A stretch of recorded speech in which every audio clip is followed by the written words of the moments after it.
में यानी एक दिन में 21,600 श्वास लेते हैं। भक्तजनों, 21,600 श्वास में से हम कितनी श्वास उस परम के नाम करते हैं? ये इसका उत्तर कमेंट बॉक्स में मुझे ज़रूर बताना कि 21,600 श्वासों में से आप सब ने कितनी श्वास भगवान के नाम की हैं, यानी कितनी श्वासों से उस भगवान का नाम जपया है। तो शायद प्रेमी भक्तजनों, हम 21,600 श्वासों में से अगर एक श्वास भी भगवान के नाम को भाव से जप लें तो हमारा उद्धार निश्चित है। परंतु भक्तजनों, अब प्रश्न ये उठता है कि हम 21,600 श्वास जो लेते हैं उनमें से कोई कितनी बार भगवान का नाम जपता है, कोई कितनी बार जपता है, कोई कितनी बार भी जपता है। तो प्रेमी भक्तजनों, हमें नाम की ज़्यादा याद आए, हम भगवान का नाम ज़्यादा जपे, तो हमें क्या करना होगा? हम मान लो, होना तो तरीका ये 21,600 श्वासों के साथ ही भगवान के नाम का सुमिरन करना चाहिए। अगर 21,600 श्वास में से एक श्वास भी छूट गई, नाम के बगैर खाली चली गई, तो प्रिय भक्तजनों, हमें इतना प्रायश्चित करना चाहिए, इतना महान दुख करना चाहिए कि जैसे कोई हमारी प्रिय वस्तु हमसे बिछुड़ गई हो, कोई प्रिय इंसान हमसे बिछुड़ जाए। जैसे घर में कोई कमाने वाला होता है, अगर वो चला जाता है, वो भगवान को प्यारा हो जाता है, तो उसके जाने पर जितना हमें दुख होता है उतना दुख हमें होना चाहिए कि हे भगवान, अब हमारा कमाने वाला चला गया, अब हम क्या करेंगे। ऐसे ही दुख हमें एक बार नाम छूटने से होना चाहिए, परंतु हम करते नहीं हैं भक्तजनों।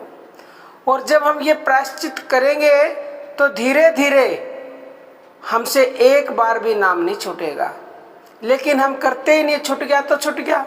हमें इतना प्रायश्चित होना चाहिए कि सर्दी पड़ रही है कड़ाके की, और किसी के पास एक ही जोड़ी जूते हैं, वो जूते किसी ने छीन लिए, तो कितना प्रायश्चित होता है। किसी व्यापारी के व्यापार में बहुत बड़ा घाटा हो गया, तो उसे उस समय जितना प्रायश्चित होता है उतना प्रायश्चित होना चाहिए भक्तजनों। क्योंकि प्रेमी भक्तजनों, ये जो श्वासें हैं ना, जिनकी कोई कीमत नहीं है संसार में, वो श्वासें देने वाला वो परमपिता परमेश्वर है। तो हमारा सबसे पहला कार्य, सबसे पहला कर्तव्य यही है कि उस परम को हम याद रखें। अब आप कहेंगे 21,600 श्वासों के साथ भगवान को कैसे याद कर सकते हैं? तो प्रेमी भक्तजनों, उसका उपाय ये है कि जब आपकी एक श्वास भी खाली चली गई और आपने परमपिता परमेश्वर से इस तरह से माफ़ी मांगी, इस तरह से प्रायश्चित किया कि मेरी एक श्वास खाली चली गई तो अनर्थ हो गया, तो वो परमपिता परमेश्वर आपको ना चाह के भी याद दिलाएगा नाम जपना। तो आपकी फिर एक भी खाली सांस नहीं जाएगी। कुछ समय अभ्यास के बाद जैसे ही आपसे श्वास छूटे नाम के बगैर, वैसे ही आप महान प्रायश्चित करो, परमपिता परमेश्वर से क्षमा मांगो, तो आपको एक दिन ऐसा आएगा कि आपकी हर श्वास के साथ उसका नाम चलेगा। तो आपका 24 घंटे नाम जप होगा, यानी हर श्वास के साथ होगा।